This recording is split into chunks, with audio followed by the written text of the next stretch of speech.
All right, let's do some Mathity-Math. This was a problem we started working on in class, and a lot of you guys were struggling and working really, really hard to try and find the solution. We just couldn't do it in time, and that's okay because I'm really proud of the work we did. So let's just take a moment here and get back at it. So to rehash the question, inside the parentheses we have 3 to the x plus 3 power minus 3 to the x minus 1 power, and all that is going to get multiplied by 3. Now say, can you rewrite it as a times 3 to the x power? And if you could rewrite it like that, could you find the value of a? We can do that, and so let's get to it. Now, first things first, in class, the first step we did was we rewrote this as 3 to the x power times 3 to the third power minus 3 to the x power divided by 3 to the first power. And that's great. We can totally do that.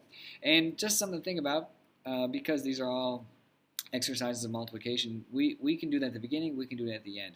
And it seemed like doing it at the beginning was getting us a little kerfuffled, so we're going to reverse the process and see if this is a more a clear way for you guys to tackle this. So we are going to distribute this 3, but before we do that, I want to rewrite it so you guys can kind of think about this. 3 is the same as 3 to the first power, and I just want to put that there so that we can kind of acknowledge that what we have here is 3 exponentials all with the same base. And we know those rules, those are the rules we're working on, so this will just kind of help keep the whole thing in context, okay? So if I distribute this 3 to the first power to this 3 raised to the x plus 3 power, remember, when the same bases multiply the exponents, just add. So this would look like this. 3 raised to the x plus 3 plus 1 power. Okie dokie. Draw that arrow a little better. There we go. All right. And then this distributes here as well.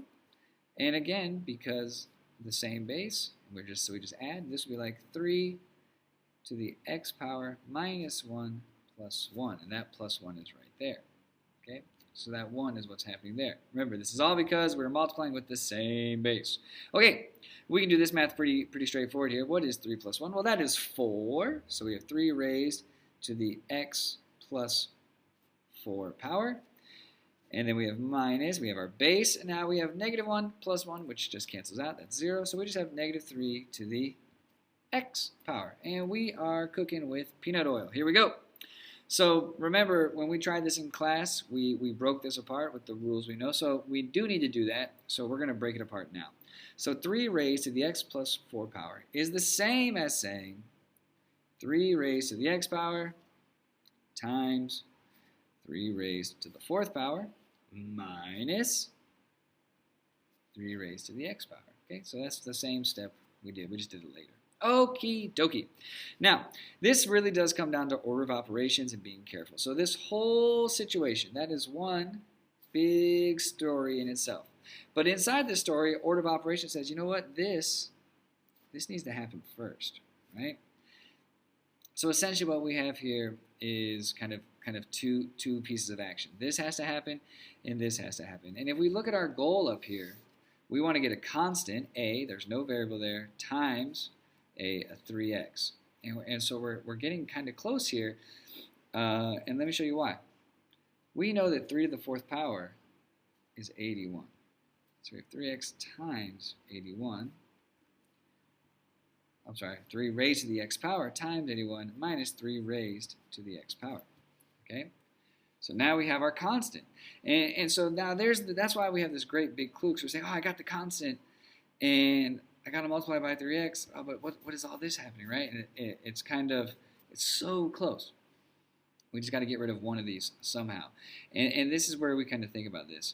If I want to get this constant all by itself, well, it's being multiplied by 3x.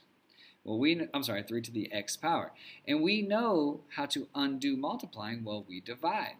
But if you divide this over here by 3 to the x power, you also have to divide this here by 3 to the x power.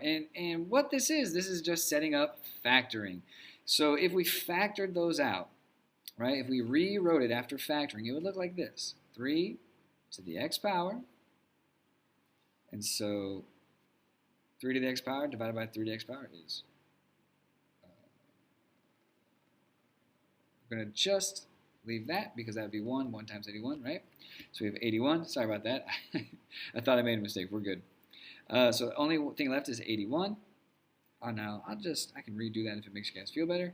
And then coming here, right, we have a minus, and 3 to the x power divided by 3 to the x power is 1. So, and if you look at this, let me hide that right there. This 3 to the x power times 81 minus 3 to the x power is the same as this right here, right? Because if I redistributed this 3 to the x power, what would I get? Well, I would get 3 to the x power times 81 minus 3 to the x power. So these are the same thing. So this division thing, this is the idea of factoring. And this is what breaks the whole thing wide open. Because now, let me just draw a little arrow. What do we have here? We have 3 to the x power times, well, what is 81 minus 1? 80. 3 to the x power times 80. Now, because multiplication is communicative, I can rewrite this like 80 times 3 to the x power. Now, let's see if we can fit this whole thing in. Ooh, just barely. Here, tick, tick, tick, tick, tick, tick, tick. Follow along. 80 times 3 to the x power. There we go. Let's just look at that. You can see they line up. Now we can clearly see A, and it fits the format that they want us to do. So we know that the value of A is 80. Voila! We did it! As always, thanks for your hard work, and I'll see you guys next time in class. Bye.